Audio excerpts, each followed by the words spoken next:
Why do they ignore you?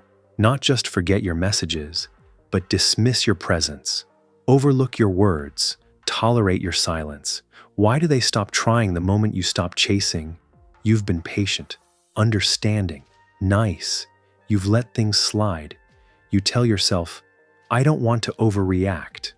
But let's be honest, they don't respect your calm. They depend on it. They know you won't raise your voice, that you'll forgive again, that you'll keep showing up even when they disappear. You weren't taught strategy. You were taught to be good, to explain, to apologize, to wait. And now you're beginning to see the cost of that conditioning. Your presence is assumed, your silence exploited, your kindness mistaken for weakness, and still you keep trying to stay likable, to avoid conflict, to seem above it. But this isn't maturity, it's self-erasure. Because here's the truth you've sensed, but never said aloud. No one respects what is too available. No one values what they didn't have to earn. And Machiavelli would have told you plainly, those who do not command respect are used, not loved. The problem isn't that they've changed, it's that you made yourself predictable. They've mapped your emotional terrain. They know which silence means yes, which it's okay really means I'll stay. But what if you changed the game? What if your calm became unreadable? What if you said less, withheld more, appeared softer while becoming sharper? The one who is underestimated controls everything, not by force, but by ambiguity. Because in a world where everyone wants your reaction, your unpredictability becomes power, not to manipulate, but to liberate. You've tried being clear, being fair, being kind. Now try being unreadable. In part 2, we'll expose the cost of your silence and why they stopped respecting you the moment you started explaining. Everyone sees what you appear to be. Few experience what you really are. Niccolo Machiavelli. There's a lie you've been breathing like air, so subtle it never announced itself. It taught you that if you are kind, you will be valued. That if you are good, you will be safe. That if you are generous with your love, you will be respected. But let's open our eyes. Fear and respect are not the same. But in this world, they are often confused. And most people would rather be liked than respected, because being liked feels safer. You chose love as your armor. You learned to smile when insulted, to listen when dismissed, to accommodate when neglected. You turned your rage into understanding, your clarity into patience.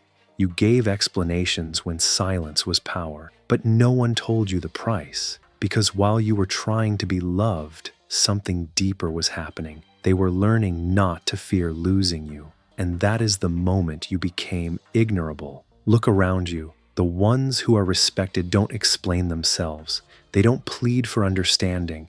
They don't repeat their boundaries. Their presence is enough. And the reason why? They've mastered the power of absence. They don't need to be feared in the sense of threat, but their departure must mean something. Their silence must echo louder than your words ever did.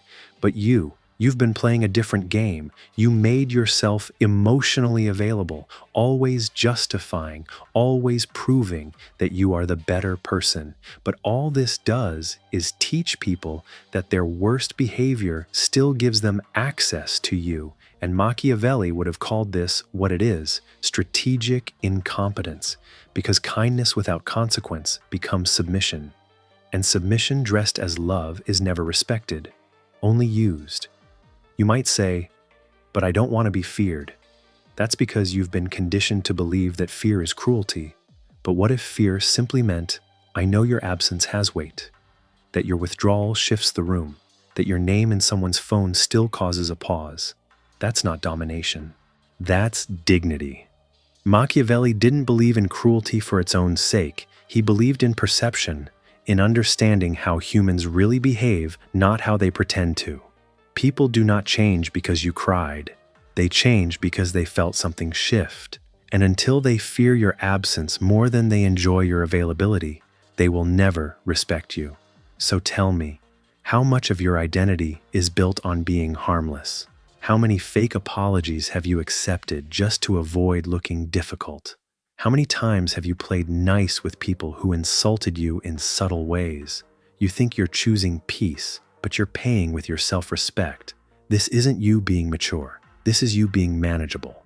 In part 3, we'll go deeper into why you became this way, because this behavior didn't begin last year. It was programmed into you, and understanding its roots is the only way to unlearn it. The love we did not receive creates the love we think we must earn. Clarissa Pinkola Estes. You weren't born afraid to take up space. You didn't enter the world thinking silence was safer than truth, or that being liked was more important than being respected. But somewhere along the way, that belief settled into your bones. It didn't start in adulthood. It began early, subtly, in the small, unnoticed moments. Maybe it was a parent who only smiled when you behaved, a teacher who praised your politeness but flinched when you disagreed, or a home where anger was dangerous and love came with rules. So you learned quickly, love must be earned, and respect must be sacrificed to keep it. You became careful. You scanned for danger in tone shifts and body language. You smiled when you were hurt. You offered help instead of honesty. You became skilled at not being a problem. You were praised for your emotional intelligence, but no one saw that it came from hypervigilance. You didn't become wise by choice. You became wise to survive. This is how your nervous system learned. If you express need, people leave. If you set boundaries, they become cold. If you show anger, they turn it against you. So what did you do? You adapted. You became the reliable one, the forgiving one, the one who swallows offense for the sake of peace, not because you're weak, but because every cell in your body still remembers what it cost to be too much. Think about it. You've said, "It's fine," with tears still fresh in your eyes. You've apologized for things you didn't do, just to calm someone else's storm. You've stayed silent in the face of disrespect, telling yourself it's not worth it. But the truth is, it was worth it. You were just trained to believe you couldn't afford the cost. This is the hidden architecture of your behavior, a personality built not on freedom, but on fear. You confuse love with approval. You confuse safety with self-erasure. You think being respected means being easy to deal with. But Machiavelli understood something ancient, that human behavior is driven by perception, and when you shape your identity around being non-threatening, you invite exactly what you fear most, being dismissed. This isn't just emotional, it's neurological. Your nervous system has mapped a world where saying no leads to abandonment, where being fully seen leads to punishment. So it shuts down, dissociates, fawns, pleases. This wasn't your fault. It was your defense. But now, that defense is your prison. The version of you that earned survival is the same version that's blocking your power. This wasn't a flaw in your character, it was strategy. But strategy becomes suffering when it's no longer questioned. In part 4, the mask begins to crack. If you feel a connection, hit subscribe and keep exploring with Senthora. Grateful for your support. It goes deeper than you think. A man who is used to acting as he wishes becomes fearful the moment he has to act as he truly is. Niccolo Machiavelli. At first, it's just exhaustion, not burnout from doing too much, but from being too much for everyone except yourself. You say yes and feel a small death in your chest. You listen carefully, and no one asks how you are. You apologize instinctively, even when you're the one bleeding. And one day, something inside you fractures. Not loudly, not dramatically, but quietly, like a rope that finally snaps under the weight of pretending. Suddenly, the scripts don't work anymore. You try to be nice, and it makes you nauseous. You try to accommodate, and feel disgust rising in your throat. You go to type another reassuring message, but your fingers freeze over the keyboard. It's not burnout, it's awakening.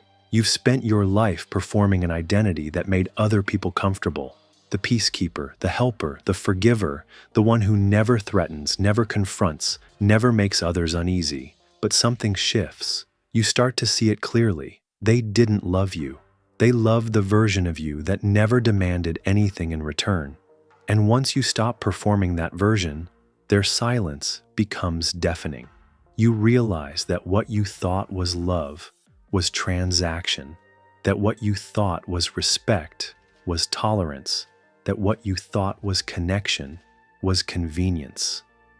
This realization doesn't feel empowering at first. It feels like grief, because your whole identity was built on being someone who could earn love by being easy to love. Now you see that love shouldn't be earned, and suddenly you don't know who you are. You try to go back, to be soft again, accommodating, but it tastes different now, bitter like betrayal, because now you know. Now every fake smile feels like self-betrayal. Every swallowed no feels like self-harm. Every passive "I understand" echoes like a lie. You used to think you were emotionally strong because you could endure anything, but now you wonder, what if real strength is refusing to endure what diminishes you? What if boundaries aren't a threat, but a rebirth? And what if being respected requires you to let go of being liked? This is where the collapse begins. Not of your life, but of the mask you mistook for a life. The one that was always agreeable, always smiling, always dying inside. And here's the scariest part.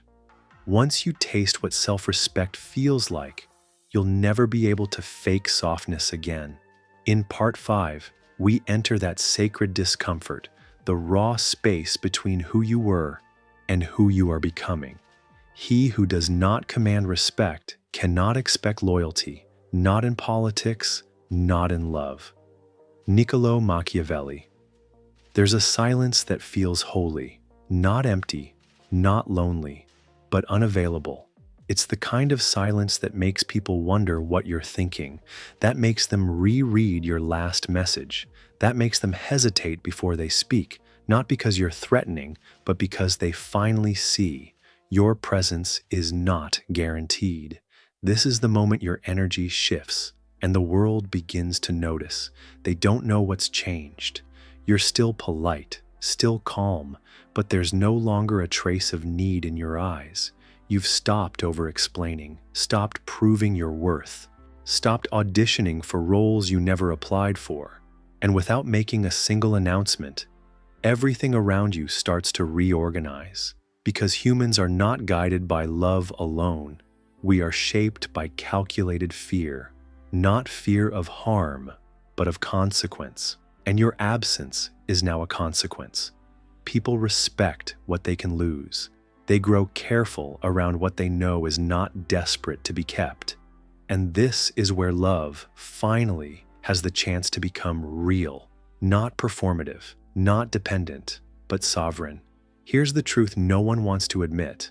Love without respect becomes entitlement. Respect without fear becomes indifference, and kindness without consequence becomes irrelevance. You've been taught that fear ruins love, that if someone fears hurting you, it means the relationship is broken. But what if the opposite is true? What if fear is the root of reverence? What if the most powerful form of love is not the one that demands constant presence, but the one that trembles at the thought of losing you? The most transformative people in your life were not the loudest. They were the ones whose absence rearranged your nervous system, the ones you couldn't forget, not because they begged for your attention, but because they knew when to disappear. This is not manipulation. This is perception. You were not put on this earth to be emotionally convenient. You are not here to be liked. You are here to be felt. And the paradox? The moment you stop trying to be lovable is the moment others start to see your value. Because you are no longer currency. You are no longer access without effort. You are no longer the nice one who stays no matter how they behave. Now, you are a mirror. And when they look into your eyes, they see who they are based on how they treat you. This is what Machiavelli understood better than most therapists ever will. Power is not force. it is consequence. And until your absence has a consequence, your love will always be assumed. You don't need to shout. You don't need revenge. You only need to become unavailable to those who cannot meet you in the dignity of mutual regard.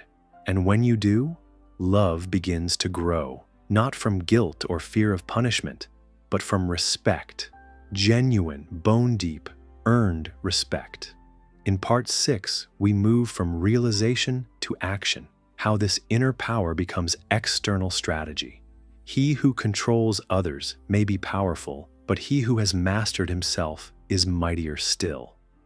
Lao Tzu. So now you know. You've felt the internal fracture. You've walked to the edge of your old identity, the one shaped by overgiving, over-explaining, and being permanently available. And you've tasted what's on the other side. But now the question is, how do you live like this? How do you act from this new place, not in performance, but in power? Here's the answer: not all at once, and never in theory. You begin by changing your energy before your language. You walk into a room not to be liked, but to observe. You answer slowly, even when your impulse screams for speed. You let someone wait for your reply. Let them wonder. Let them feel the space where your auto-sacrifice used to be. That space, that's where respect is born. Let's make this clear. You're not punishing people. You're rebalancing gravity. You're no longer the sun that orbits around everyone's needs. You're the axis. And here's what that looks like. Real life, real power, applications, the unexpected, silence technique. Someone makes a passive-aggressive comment. Before, you'd laugh awkwardly or correct them. Now, you go still. You look at them, not with anger, but curiosity. A long pause, one eyebrow slightly raised, and then nothing. No defense, no joke, just presence. That moment, it's devastating because it doesn't match the script they expected. It forces them to feel what they were hoping you'd absorb. You just turned a microaggression into a mirror. The grocery store strategy. You're holding your phone, a text comes in, you read it, it's vague, dismissive, or wide-level lazy. What do? Nothing, not even mentally. You put the phone in your pocket, you buy your apples, you breathe, you let the message ferment, not in you, but in them. Why? Because your silence isn't empty. It's fermenting expectation. You're not being cold, you're becoming expensive. The emotional wait list. Someone hurt you, and now they're trying to re-enter your life. Instead of explaining how they made you feel, you say, right now I'm observing. No confrontation, no vulnerability on demand, just a boundary dressed in sovereign stillness. Let them squirm, let them question, because you've become someone who requires reapplication, not because you're cruel, but because you're no longer free entry. The public soft reversal. In group settings, you used to fill awkward silences, validate everyone's stories, and smooth over tension. Now, you let the tension breathe. You become a person whose silence shifts the room, whose words, when finally spoken, carry weight, because you no longer speak to fill space. You speak to shift it. People begin to adjust themselves around your presence, not because you demanded it, but because you no longer beg to belong. The unexpected truth of respect. Here's the part no one tells you. People respect you most when they feel you are no longer emotionally affordable. The friends who took you for granted will sit in quiet panic. The partner who dismissed your feelings will hear your new calm and feel their own chaos rise. The boss who once relied on your silence will suddenly start over-explaining because you stopped overperforming. They don't know what's changed, but you do. It's that you're no longer performing humility. You're living sovereignty. Bonus tactic, the reverse apology. Someone accuses you of changing, of being distant, of acting different. Instead of defending yourself, you say, "You're right. I've started respecting my energy more." Nothing else. You've just flipped the guilt without violence, without drama. That sentence is a spell. It exposes entitlement and affirms evolution. This isn't about manipulation. It's about recalibration. You are not abandoning people. You are abandoning the role they assigned you. The emotional butler, the always available fixer, the yes machine.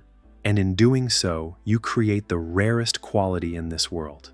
Mystique plus integrity. You become the person who doesn't just walk away, but whose walking away means something. In part 7, we return home, not to who you were, but to who you've always been beneath the noise.